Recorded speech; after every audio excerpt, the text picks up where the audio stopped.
The king shook his head, Wind howled again, and King saw a spear blade behind him cut through darkness of the night. Ghosts trembled and rushed to run. The bushes crackled, a frightened neighing was heard. King's horse took off and rushed away along the road. And a huge pink star fell from the sky, fell on the road. Then leaves fell from the sky. There were so many of them that dust swept among the crumpled human bodies. The wind picked up star, leaves swelled, crackled, it became bright as day, and a powerful tornado appeared in air, which moved towards the forest.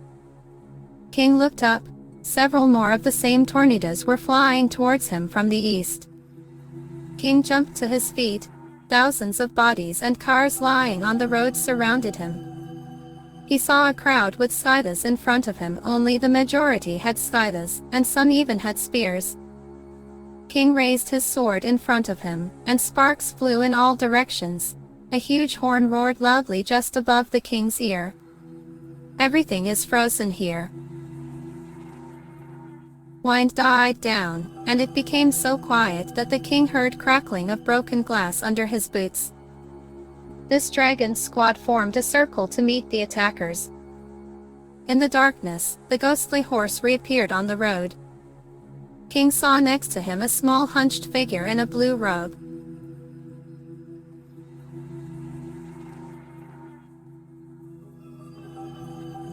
Horse approached the figure and bowed its head in greeting. Tension hung over the road. The horse lifted its muzzle and took a step forward. A small gold ring gleamed on the hand of pale-faced man. "Bumble," said the king, "so it's you. And I thought that an army of skeletons was coming at me again. What do you want?" Bumble looked up at him. "Allow me, my lord, to make a speech before your face," he said, "and I will prove my loyalty to you." "Speak." "This vile world, created by you for universal horror and disgust, has been trying to die for thousands of years. Don't you see that it is death that creates the world? Don't you know that death is the basis of life?"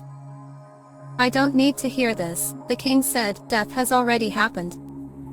The king straightened up and stretched his arms. "Try it." "Well," said Bumble, taking out a small book from behind his back, "there will be a great battle today." "What?" the king asked in astonishment. "Today there will be a great battle," Bumble repeated. "The element is leading me. I myself am the element. Tell me, Lord, do you want the wind to blow your coat of arms here one of these days?" The king paled visibly. "I don't understand you," he whispered. "How can this huge book of winds make you think like that? Do you know the laws of fate?"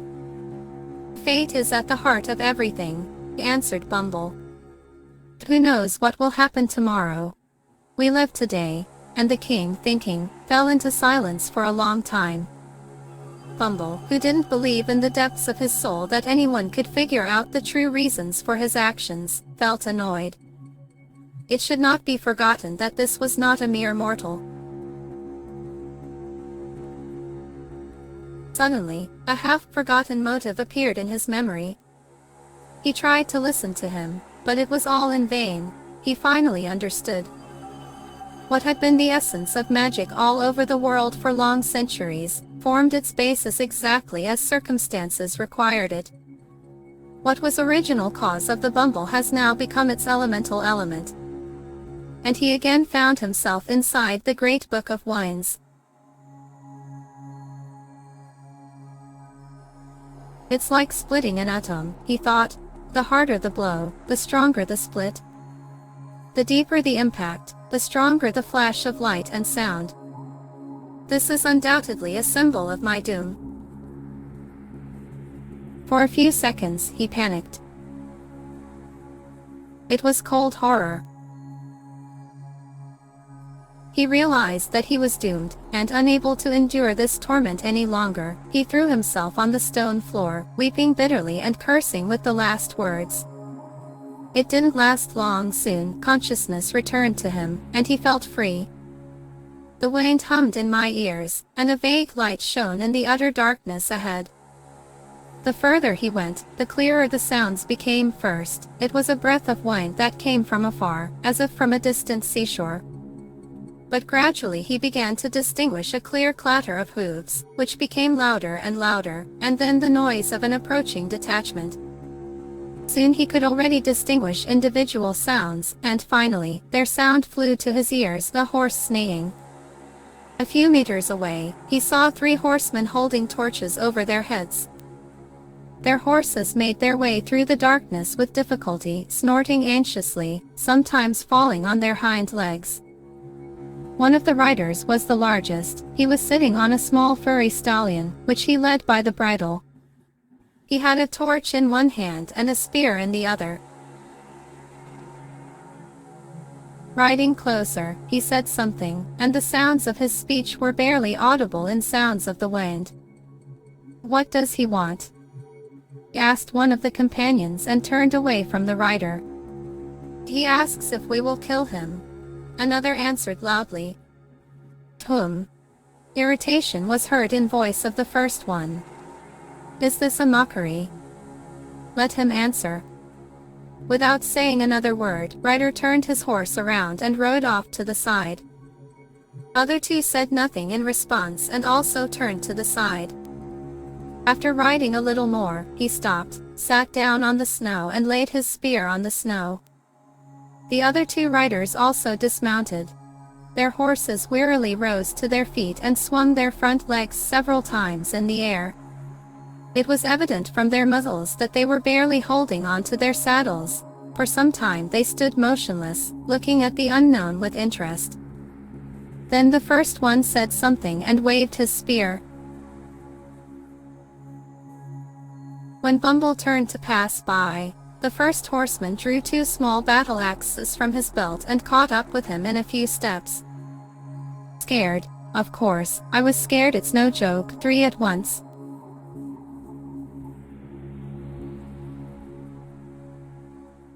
Then he squatted down and covered his face with his hands.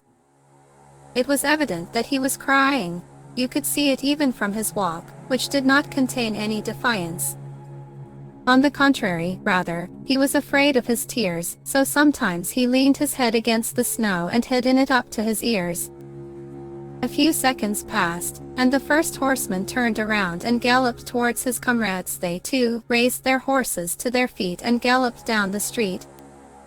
And Bumble was still sitting in his snowdrift and crying. For some time nothing happened behind him, and then a distinct clatter of hooves was heard behind him. Bumble opened his face and wiped it with his sleeve. He had large and very beautiful eyes, full of tears. When he raised his head, there was no one behind him. Then he stood up and brushed the snow from his knees. Now he knew what to do next. It turned out to be even easier than he expected. At least walking to the snowplow site was much faster. It was a beautiful morning, at least as far as the snow was concerned. Otherwise, everything was terrible. Bumble walked to the site and thought that he had very beautiful and sad eyes. Snow was falling, snowflakes were falling, but he kept walking and walking. Soon the snow ended. It became hot. Bumble threw off his jacket and walked on in just a sweater, and then sun hid behind the clouds. It became dark. He began to freeze. There weren't any lights around at all, and it was very scary to walk.